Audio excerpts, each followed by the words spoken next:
야권 통합과 정권 교체라는 무거운 과제를 짊어질 국민의힘 새 원내대표의 사선에 김기현 의원이 선출됐습니다.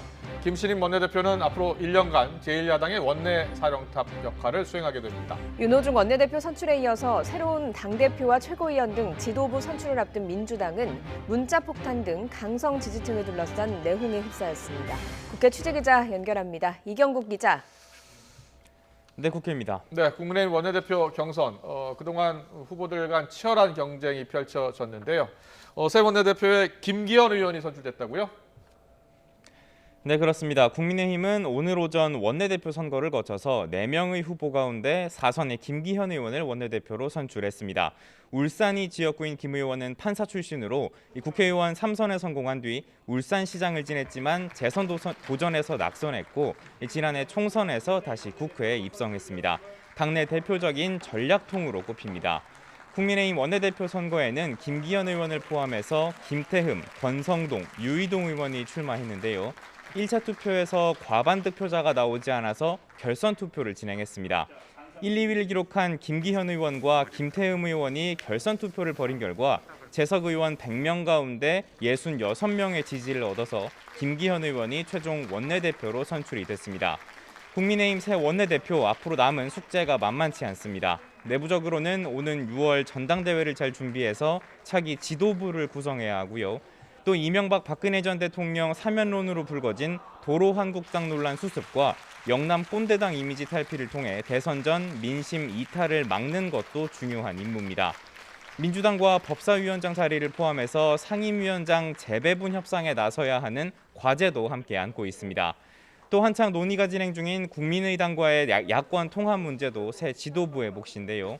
통합에는 뜻이 모였지만 국민의힘이 바라는 흡수 통합이냐 국민의당이 원하는 당대당 합당이냐를 두고 논의는 평행선을 달리는 상황입니다. 김기현 의원은 당선 이후 YTN과의 인터뷰에서 당이 먼저 스스로 강해져야 한다면서 자강한다면 야권 빅텐트도 자연스럽게 이뤄질 거라고 말했습니다.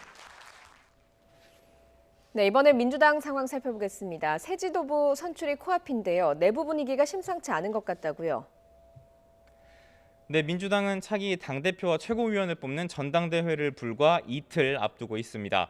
원래대로라면 당이 하나로 똘똘 뭉쳐야 할 시기인데요. 되레 내홍을 겪고 있는 상황입니다. 앞서 재보궐선거에서 차가운 민심을 확인한 뒤 초선 의원들을 중심으로 조국 사태에 대한 반성과 쇄신 요구가 터져나왔는데요. 하지만 친문 강성 지지층이 이들을 비판하는 문자폭탄을 보내 결국 목소리는 사그라지고 말았습니다. 이 강성 지지층을 둘러싼 민주당 내부 갈등이 아직 정리가 안 되는 상황인데요.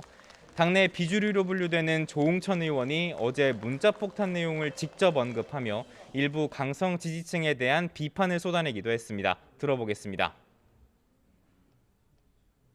아니 예를 들어 당신이 쓰레기라는 것을 알리고 싶었다면 성공입니다. 축하합니다. 강성 지지층들이 너무나 적극적으로 관여를 하기 때문에 70만 명의 목소리가 이 2천 명에 다 묻혀버리는 거죠. 네, 하지만 적극적인 의사표시는 권장돼야 하고 선출직으로서 감당해야 할 일이라는 비판도 터져나왔는데요. 함께 들어보겠습니다.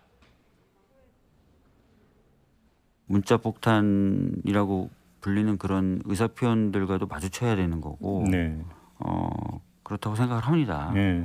무조건 비난만 한다고 뭔가 풀리거나 그런 건 아니다.